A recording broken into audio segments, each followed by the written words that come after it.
मुक्ता का 3 तल्ले का मकान, नीचे बैठक तो छत पर रसोई।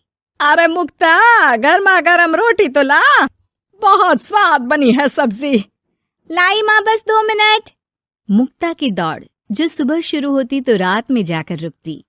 ऊपर नीचे करते करते पूरा शरीर थक जाता, लेकिन माँ, मैं आपके पैर में तेल लगाकर ही सोऊंगी, नहीं तो मुझे नींद नहीं आएगी।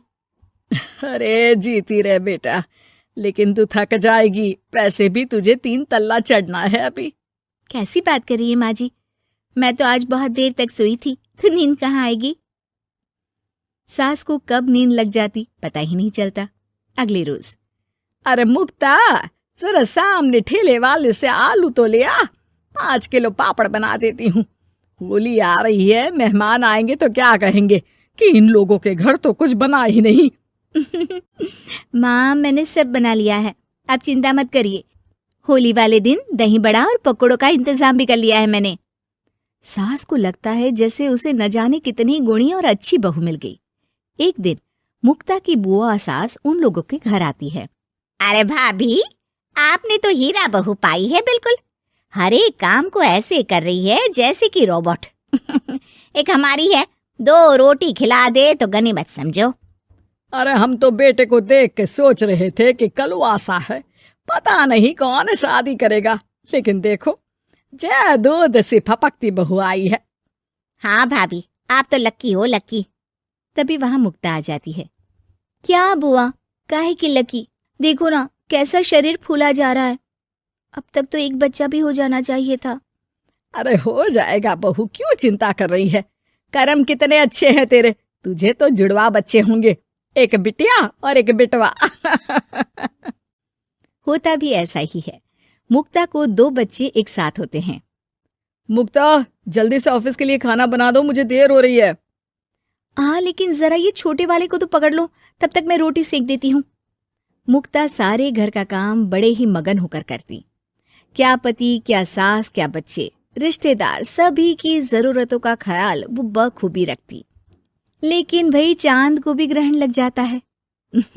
वैसे ही मुक्ता को भी एक दिन लग जाती है किसी की नजर। दूर के रिश्ते की चाची कहती है, और बहन जी, आपकी बहू तो फुर्ती से काम करती है, बच्चा होने के बाद भी सारा दिन लगी रहती है।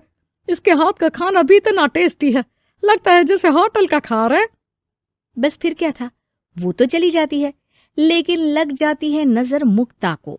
शाम के वक्त, मुक्ता, कहाँ है बहू? हाँ माँ जी बोलिए, क्या हो गया, बच्चे को सुला रही हूँ। अरे बेटा, जरा चाय तो पिला दे। हाँ हाँ जरूर, बना लीजिए, मुझे कमरे में ही दे देना माँ जी, बहुत थकान लग रही है। थकान है भगवान, ये क्या बोल रही है, इसके मुंह से तो ये शब्द मैंने आज तक नहीं सुना। अगली सुबह, अरे मुक्ता, आज खाने का डब्बा इतना हल्का क्यों है? वो इसलिए क्योंकि मैंने सिर्फ रोटी और दाल बनाई है। अरे लेकिन मुक्ता, मैं तो नाश्ता, दिन का खाना, फिर शाम का स्नैक्स, फ्रूट, सलाद, ये सब लेकर जाता हूँ।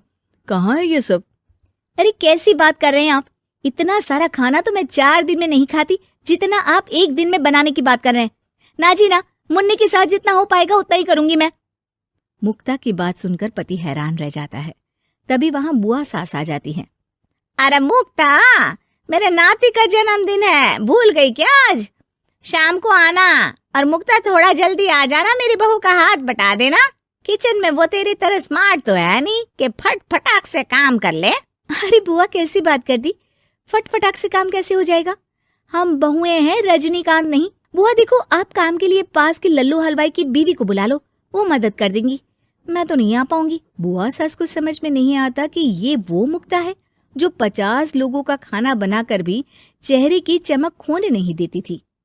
वही मुक्ता भी अपने कमरे में जाकर बिस्तर पर बैठ जाती है कि सास की आवाज आती है। मुक्ता, क्या हो गया बेटा, आज दोपहर के खाने की तैयारी नहीं करनी क्या? अरे माँ जी, अब नहीं होता मुझसे 3 तल्ले में ऊपर नीचे करना, आप लोग रसोई को ऊपर ही ले आओ। अरे पैरों में इतना दर्द होता है कि बता नहीं सकती। अरे लेकिन तू तो बोलती थी कि इससे तू फिट रहती है। अरे काहे के फिट माँ जी, हालत खराब हो रखी है। कौन ऐसा मकान बनवाता है कि जहाँ सोने का कमरा अमेरिका में है तो खाने का लंदन में। अरे रसोई बनानी है तो जाओ अफ्रीका। ना जी ना, मुझसे नहीं होगा इस घर का काम। मुक्ता की बदली हरकत किसी को समझ में नहीं आ रही थी। अरे ये मुक्ता को क्या हो गया है? मुझे तो लगता है इसकी माँ ने पट्टी पढ़ाई होगी। और ना जी ना, मुक्ता की माँ यानी मेरी समधन तो देवी है देवी। वो तो अपनी बेटी को ऐसे संस्कार दे ही नहीं सकती। मुझे माजरा कुछ और ही लग रहा है। तभी वहां मुक्ता हाथ में प्लेट और सब्जी लेकर आ जाती है। माजरा? किस बात का माजरा? खैर माँ जी, जरा ये सब्जी तो काट दीजिए, और हाँ, इसके बाद मैं आटा यहीं दे जाऊंगी, गूंद देना। हाँ हाँ, तू एक काम कर बेटा, गैस चूल्हा भी यहीं दे दे, बना भी दूंगी। अच्छा ठीक है, शाम को उसका भी इंतजाम कर देती हूँ। ये बोलकर मुक्ता वहां से चली जाती है। हे भगवान, ये तो वो मुक्ता है ही नहीं। अरे एक बार तो मुझे याद है, मेरे जूते भी इसने मुझे अपने हाथ से पहनाए थे। तभी सास के दिमाग की बत्ती जल जाती है। हाँ, कल वो कालिया की औरत आई थी ना, खूब तारीफ कर गई। उसके बाद से ही मुक्ता ऐसी हो गई है। फिर तो पक्का मान लो कि तुम्हारी बहू को नजर लगी है। एक काम करो, ये लो राई का दाना, दूर से बहू के ऊपर राम का नाम लेकर फेंक कर आ जाओ। जो नजर लगी होगी यूं भाग जाएगी। फिर क्या, होता भी ऐसा ही है। सास जैसे ही बहू पर राई फेंक कर वापस आती है, थोड़ी ही देर में मुक्ता भी आ जाती है। अरे माँ जी, आप ये सब्जी लेकर क्यों बैठी है? ना लाइए, मुझे दीजिए। और चाची, अब तक आपके हाथ में चाय का प्याला नहीं आया। रुकिए, मैं अभी लेकर आई। मुक्ता के जाने के बाद सास चैन की सांस लेती है।